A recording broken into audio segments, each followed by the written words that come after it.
Bismillahirrahmanirrahim. I'm going to present the Khulaasa Taraweeh of second night of Ramadan. Today's manzil is the remaining part of Surah Al-Baqarah and the first two raku of Surah Al-Imran, inshallah. My way of presenting the summary is very simple. I just keep the simple copy of the Quran in front of me without recitation, translation, and whatever verse is relevant to us is have a message for us.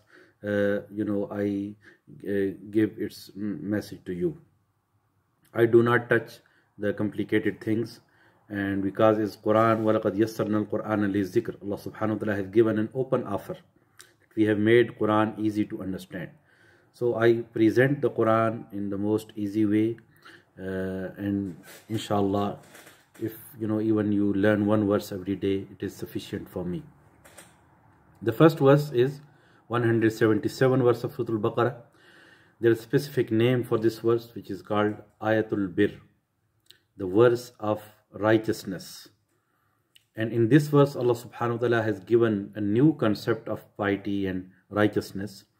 That righteousness is not just a specific ritual form of worship, but helping the creation of Allah subhanahu wa ta'ala, helping the needy, helping the orphan, helping the person who is in need is also a form of righteousness. And we have to look both. We have to fulfill Allah's right as well, and we have to fulfill the rights of His creation as well, hukukul ibad, because the deen is combination of both, right of Allah and the right of human beings. In the next raku, Allah subhanahu wa ta'ala has mentioned the obligation of fasting, that it is obligatory upon us. We have to fast. Every healthy Muslim, male and female, should fast, and there are exemptions. If you are sick, if you are a traveler, you can postpone. If the illness is permanent, or if you have no hope that you will recover from your health, or you are too old and too weak and you cannot do fasting, then you can give compensation of fidya. We have calculated this is 4 pound each against each fasting. So the number of fasting you missed, you have to give compensation and fidya. And at the end of this verse, Allah subhanahu wa ta'ala has made a very clear point, very good point. Yuridullahu bikumul yusr wa la yuridu bikumul usr. Allah wants to make things easy for you and does not want to make things difficult for you. So this is the principle of Islam, that we have been given as much as ease as possible. When our beloved Prophet ﷺ was sent, one of his mission was to remove the extra burden from people's necks. So he came to remove extra burden from us.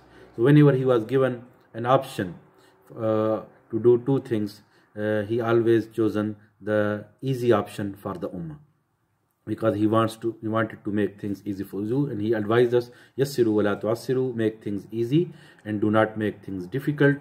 So we have to follow this principle.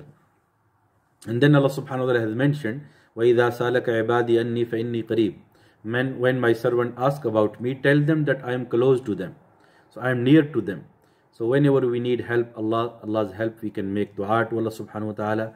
The door of dua is open 24 hours a day, 7 days a week, 365 days a year.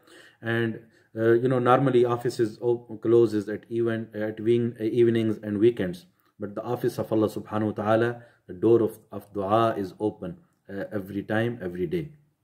And there's no barrier of language. We can make dua to Allah subhanahu wa ta'ala in any language, but if we prefer in the language of earlier prophets or the du'as of our beloved Prophet Muhammad sallallahu alaihi wasallam, it will be helpful, inshallah. وَلَا تَأْكُلُوا أَمْوَالَكُمْ بَيْنَكُمْ بِالْبَاطِلِ.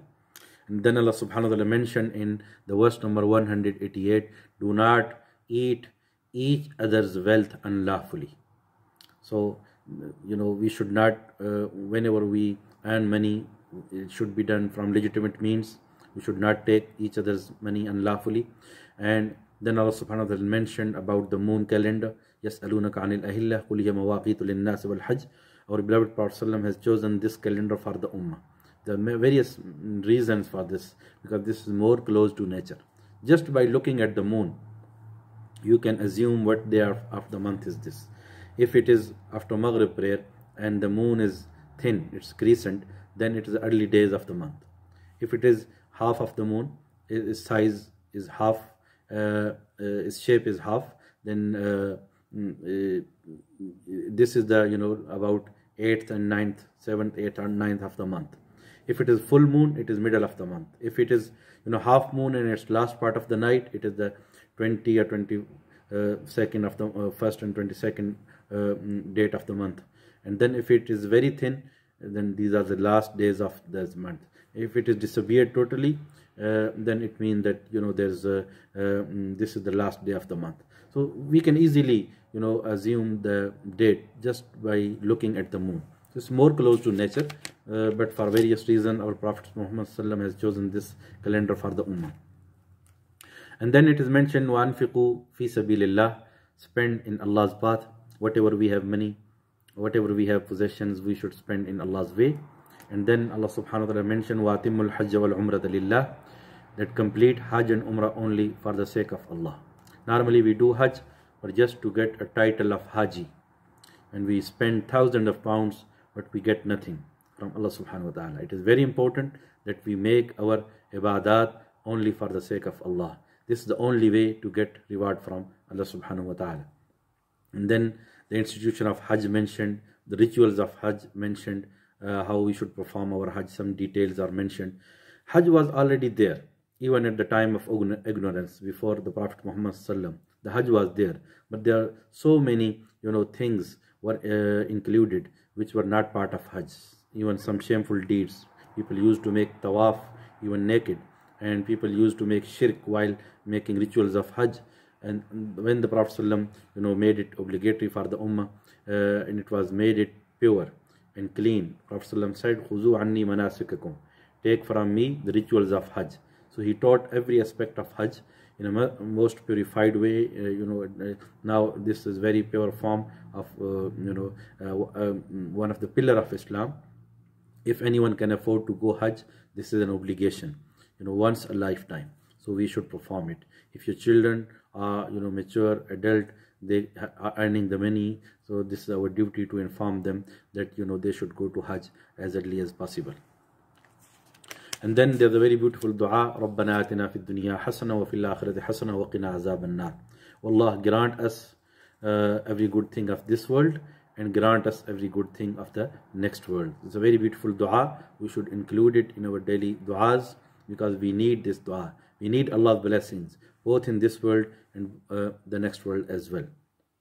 In the next raku, the iman and azmaish, trials, tests are mentioned, that when you will say, when you will believe in Allah, you will be tested in many ways.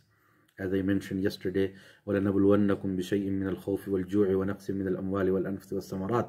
Sometime hunger will come, sometime fear will come, sometime diseases will come. So all these are the part of test. Our, this is our test, how we show our reaction in these difficult and testing times. And then in the next raku, Allah subhanahu wa ta'ala has mentioned the wisdom behind, the prohibition of, intoxicants like wine and so on. So the wisdom behind this, that Allah subhanahu wa ta'ala has imposed all these conditions, all these things in a, gradually. And there's a wisdom behind it, that as a human being, we are weak. So Allah subhanahu wa ta'ala has put everything in a gradual manner, and this is the wisdom of our deen. Whenever a person, for example, is addicted to intoxicants, you cannot expect that from tomorrow he will leave everything. Even it will ruin his health. So there's a wisdom behind every order of Allah subhanahu wa ta'ala, and it was implemented gradually. And there's a great lesson for us as well, that whenever we want to implement something on others, on ourselves, on our children, we have to follow this rule. If your children are not coming to masjid, and you ask them, you require them that from tomorrow you have to perform 5 prayers in the masjid, they will fed up. And that's why we have to keep, first start with the 1 prayer, then 2, and then so on. So gradually we can make them familiar with the masjid. But if you start everything from day 1, it will be, extra burden over them, and they will be, disappointed they will get disappointment very soon. So that's why we have to follow this principle of Islam gradually. Everything should be done with wisdom. Ud'u ila sabili rabbika bil hikmati wal mawidati al hasana. Invite to the path of your Lord with wisdom. Wal mawidati al hasana, and with good advice. So there should not be any harshness in our advice, in our attitude. Young generation, sometimes they are away from deen just because our attitude is so hard. So we have to be kind and gentle in our attitude and in our advice. And the next raku, the 28th raku of Surah Al-Baqarah, Allah subhanahu wa ta'ala has mentioned some specific masail, the things related to women, and then the family matters are mentioned. What happens if something goes wrong within a couple? The solutions are mentioned. There's a last resort as a divorce is mentioned, but the Prophet ﷺ explained that Abghazul halal ilallahi at-talaq, the most disliked thing to Allah is among the halal things is the divorce. So this is the last solution. We should not do. We should try our best to make things and make reconciliation. But the rights are mentioned. Rights of women are mentioned. Rights of men are mentioned. The rights of wives, the rights of husbands are mentioned, and everything is made clear. And then the rules of nursing the children, the rules of if something if husband dies, what should do, the iddah, the period between before the next marriage can take place. It's these things are mentioned in detail. And then the important responsibility of men are mentioned, that they are responsible for all the financial matters of the family. They are responsible to feed the family, and all the financial burden are over the husband. And then the dowry, the mahar mentioned. And then there's a very beautiful verse which says, Hafidhu ala salawat wa salat al-wusta, protect your prayers, especially the middle prayer. We have to safeguard our prayers. When we will safeguard our prayers, inshallah, we will safeguard our deen. But if we will be neglectful about our prayers, it means that we are neglecting our deen. So this is the basic requirement of our deen is, after saying kalima, la ilaha illallah Muhammadur Rasulullah, that we have to be regular in our prayers, ideally in the masjid. If you have done this thing on your children, you have made a foundation. Inshallah, one day they will be guided. Inshallah. So this is a basic requirement we have to perform. And then it is mentioned, Man dhal ladhi yuqridu Allah qardan hasanan, who will give Allah a good loan. So whatever we will spend in the way of Allah subhanahu wa ta'ala, this money is protected, and the guarantee is given by Allah subhanahu wa ta'ala that it will be given back to us, returned to us, maybe 10 times more, with more reward, with 700 times, up to 700 times. So we should trust on Allah's promise. Normally we put trust on on our elderly people, any trustworthy person, on the bank, when they are giving us a guarantee, we trust. So now Allah subhanahu wa ta'ala is giving us a guarantee that if we will spend in His way, this is the promise of Allah subhanahu wa ta'ala, this is the guarantee of Allah subhanahu wa ta'ala, that the money we are spending is like just a loan, and we will be returned back maybe many times more, inshallah. The next raku, the next separa, the third juz, we will start inshallah. And at the start of this juz, Allah subhanahu wa ta'ala has mentioned the grades of prophets. Tilka rusul fazzalna ba'dahum ala ba'd. Some were given more honor and grade than the others, but every prophet deserves respect. So we as a Muslim, we believe in every prophet and we respect every prophet. We believe in Prophet Adam alayhi salam, Prophet Ibrahim alayhi salam, Prophet Isa alayhi salam, Prophet Musa alayhi salam. Every prophet deserve to be respected. So we respect every prophet, and the final and last prophet is Muhammad sallallahu alaihi wasallam. But to follow is the guidance is only the guidance of Prophet Muhammad sallallahu alaihi wasallam, because now the final testament is Quran. The earlier divine scriptures we believe, but for the practice now is only the Holy Quran. We believe in all prophets, but now the only prophet to follow is the Prophet Muhammad sallallahu alaihi wasallam. And then it is mentioned that we should spend in Allah's way whatever Allah has given us provision. Ya ayyuhalladhina amanu anfiqu mimma razaqnakum. Spend of whatever we have provided you. So this is whatever we have possessions, we should spend for the sake of Allah subhanahu wa ta'ala. Then the greatest verse of the Quran is mentioned, which is called Ayatul Kursi. It's single verse, but the 9 messages are in just a single verse. Allahu la ilaha illa, one message. Al-Hayyul Qayyum, second message. La ta'khudhuhu sinatun wa la nawm, third message. Lahu ma fis samawati wa ma fil arz, fourth message. Man zal ladhi yashfa'u indahu illa bi iznih, fifth message. يعلم ما بين أيديهم وما خلفهم, sixth message. ولا يحيطون بشيء من علمه إلا بما شاء, seventh message.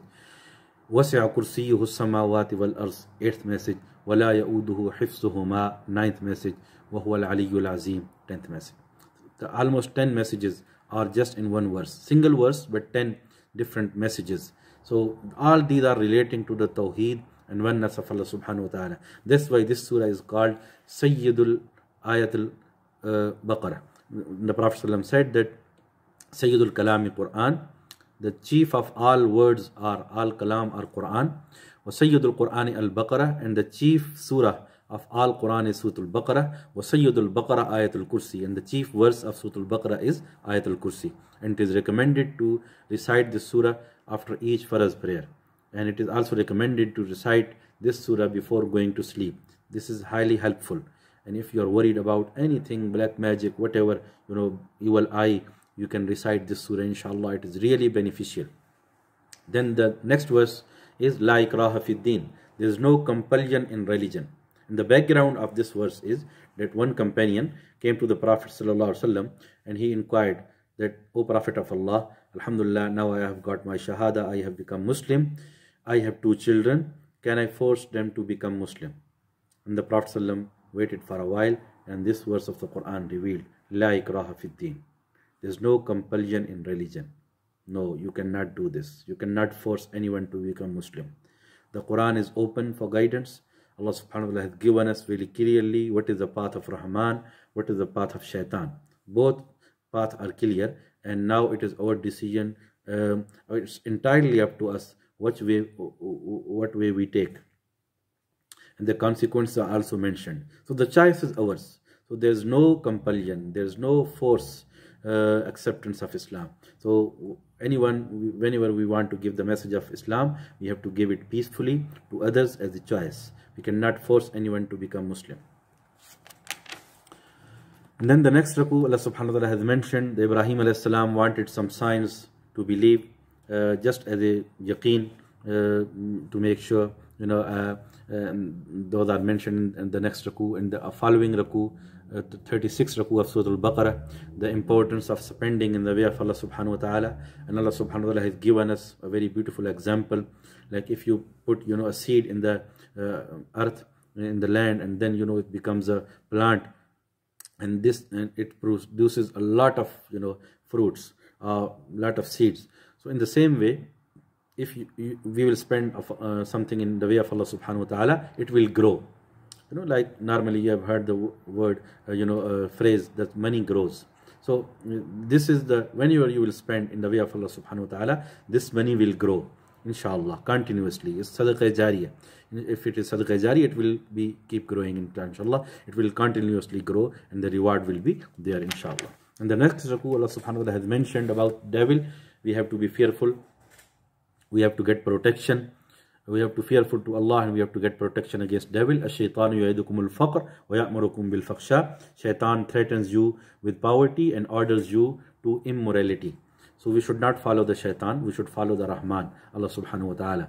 And then again, الَّذِينَ يُنْفِقُونَ أَمْوَالَهُمْ بِاللَّيْلِ وَالنَّهَارِ سِرًّا وَعَلَانِيَةً. Those who spend their wealth both day and in night.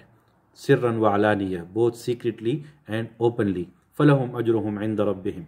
For them is the reward from their Lord. وَلَا خَوْفٌ عَلَيْهِمْ وَلَا هُمْ يَحْزَنُونَ. There will be no fear for them, and they will not be worried. So this is a very beautiful message mentioned, that if we will fulfill our financial obligations, inshallah, we will have barakah in our life. And then the next raku, the biggest verse of the Quran is mentioned, which is called Ayat al-Tadayun. The verse which tells us about what to do when we get a loan or when we give a loan to somebody. So we have to follow this instruction that whenever any financial matter, it should be written as a record for future record, and this is a safeguard for all parties, and we have to follow. The last ruku is very important. In the last ruku, Allah subhanahu wa ta'ala has mentioned there's a very beautiful dua, and these verses have a specific name. They are known as Khawatim Suratul Baqarah, the last concluded verses of Suratul Baqarah, and they are very, very important. When the Prophet ﷺ went to Mi'raj, he was given 3 gifts. One gift was that if anyone will say La ilaha illallah with the sincerity of his heart, will enter into Jannah eventually, inshallah. This is a gift from Allah subhanahu wa ta'ala. Anyone who will believe in Allah will be eventually enter into Jannah. And the second gift was the gift of prayer. Initially it was 50 prayers, but then with the advice of Musa alayhi salam, the Prophet ﷺ asked for reduction, and it was reduced to 5. But the Ummah will perform 5 prayers, but the reward will be for 50 prayers. So this is also a blessing of Allah subhanahu wa ta'ala. So this was the second gift given to the Prophet Muhammad sallallahu alaihi wasallam during Mi'raj, that this Ummah will perform 5 prayers, but the reward will be for 50 prayers. And the third gift was the concluding verses of Suratul Baqarah, starting from Lillahi ma fis samawati wa ma fil ars. They're very beautiful. These are verses. They're very beneficial against the protection of devil, against the protection of all the evil things. We should make sure that we recite them regularly for ourselves, for our children, for our families, at our home, inshallah, and it will be highly beneficial. The next surah is Al Imran. There are some ahadith, tells us that if we recite them at the time of tahajjud, if you recite this surah, so Al Imran, at the time of tahajjud, inshallah, it will be beneficial. And in this surah, there's a very good dua. رَبَّنَا لَا تُزِعْ قُلُوبَنَا بَعْدَ إِذْ هَدَيْتَنَا وَهَبْ لَنَا مِن لَدُنْكَ رَحْمَةً إِنَّكَ أَنْتَ الْوَهَّابُ. O Allah, do not destabilize our hearts after you have given us guidance, and grant us from yourself your mercy. Innaka antal wahhab, you grant everything, so you give everything, so we are asking you to give us everything. So this is a very beautiful dua, and this is iman on Allah subhanahu wa ta'ala, that our cherisher, our nourisher, our Rabb, our Lord, our Raziq is only Allah subhanahu wa ta'ala. And if we need anything, we have to ask Allah subhanahu wa ta'ala. الَّذِينَ يَقُولُونَ رَبَّنَا إِنَّنَا آمَنَّا فَاغْفِرْ لَنَا ذُنُوبَنَا وَقِنَا عَذَابَ النَّارِ. And then the qualities of true believers are mentioned, that though الصابرين والصادقين والقانتين والمنفقين والمستغفرين بالأسحار, those who remain patient, those who are true in speeches, those who make concentration in their prayers, those who are truly obedient, and those who spend, والمنفقين والمستغفرين, and those who seek forgiveness at the time of dawn. The early Fajr, before dawn, the time of Tahajjud, is very important time. If you recite surahs of the Quran, in the Quran al-Fajr kana mashhuda, and you'll witness the recitation of the at the time of Tahajjud, at the time of dawn. And then inna dina indallahi al-Islam, the simple message in a nutshell, that in Allah's according to Allah subhanahu wa ta'ala, the religion to follow is the religion of Islam. Inna dina indallahi al-Islam. If someone will bring any other religion before Allah, it will not be accepted. The only accepted religion to Allah subhanahu wa ta'ala is the deen of Islam. And then it is mentioned, فَإِنَّمَا عَلَيْكَ الْبَلَاغُ. Our job is to convey. فَإِنَّمَا عَلَيْكَ الْبَلَاغُ وَاللَّهُ بَصِيرٌ بِالْعِبَادِ. And Allah is watching His servants. So our job is to convey the message, and the result is on Allah subhanahu wa ta'ala. The guidance is in the hand of Allah subhanahu wa ta'ala. Allah is watching everything. Al-qulub bayna isbaghi ar-Rahman yusarrifuha kayfa yasha. The hearts are in the 2 fingers of Allah subhanahu wa ta'ala. Whenever He wants, He changes the heart. That's why in every prayer we make dua, Rabbana hab lana min azwajina wa zurriyatina. In every rakat we make dua, Rabbana ihdina sirat al-mustaqim, wallah, guide us to the right path. So these are the things, inshallah, the lessons we learned from today's manzil. May Allah subhanahu wa ta'ala give us ability, give us tawfiq, that we follow the Quran and follow the sunnah of our beloved Prophet Muhammad sallallahu alaihi wasallam. Wassalamu alaikum wa rahmatullahi wa barakatuh.